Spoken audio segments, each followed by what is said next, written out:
വടകരയിൽ 2 ക്ഷേത്രങ്ങളിൽ മോഷണം. വൻ കവർച്ചാ സംഘങ്ങൾ കൊച്ചിയിൽ പിടിമുറുക്കുന്നു. ക്ഷേത്രത്തിലെ വാച്ചറെ മുറിക്കുള്ളിൽ പൂട്ടിയിട്ട് കവർച്ച. തിരുവനന്തപുരം നെയ്യാറ്റിൻകരയിൽ വീണ്ടും വൻ മോഷണ പരമ്പര. ചിൽ വൻ സ്വർണ്ണ കവർച്ച. ജ്വല്ലറി കുത്തി തുറന്ന് 300 പവൻ കവർന്നു. പുതച്ചു മൂടിയെത്തി മോഷണം നടത്തി പുല്ലുപോലെ പോയിട്ടുണ്ടോ കള്ളൻ. ഇത്തരം വാർത്തകൾ നാം നിരന്തരം കാണാറുണ്ട്. കുറ്റകൃത്യങ്ങൾ നടന്നുകഴിഞ്ഞ് പരിശോധിക്കുന്നതാണോ അതോ നടക്കാതെ സൂക്ഷിക്കുന്നതാണോ നല്ലത്?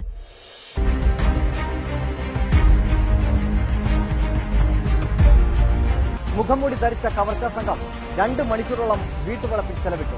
കുറ്റകൃത്യങ്ങൾ ക്യാമറ കണ്ണുകളിൽ പതിഞ്ഞിട്ടും നിയമവിധേയമാകാത്ത ഒട്ടനവധി സംഭവങ്ങൾ നമുക്ക് മുന്നിലുണ്ട്.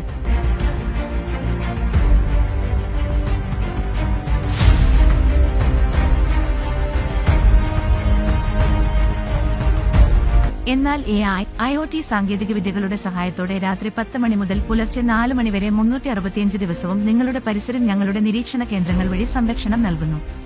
ഇതുവഴി കുറ്റകൃത്യങ്ങൾ തടയാനും ഉടനടി വേണ്ട മുൻകരുതലിനും സാധിക്കുന്നു. ഇതുകൂടാതെ CCTV ക്യാമറകളുടെ വാർഷിക അറ്റകുറ്റപ്പണികൾക്കു വേണ്ട സേവനവും ഞങ്ങൾ നൽകുന്നതാണ്.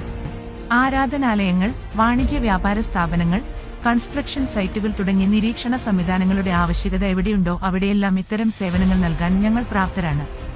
താത്കാലികാടിസ്ഥാനത്തിൽ നിരീക്ഷണ സേവനങ്ങൾ വേണ്ട സാഹചര്യങ്ങളിലും ഞങ്ങളുടെ സേവനം ലഭ്യമാണ്. മാൻ പവർ സെക്യൂരിറ്റി സേവനങ്ങളുടെ ന്യൂനതകൾ ഒന്നുമില്ലാതെയും അതിനേക്കാൾ കുറഞ്ഞ ചിലവിലും തികച്ചും സുരക്ഷിതമായി നൂതന സാങ്കേതികവിദ്യകളുടെ സഹായത്തോടെ ഞങ്ങൾ നിങ്ങളുടെ പരിസരങ്ങൾക്കു സംരക്ഷണം നൽകുന്നു.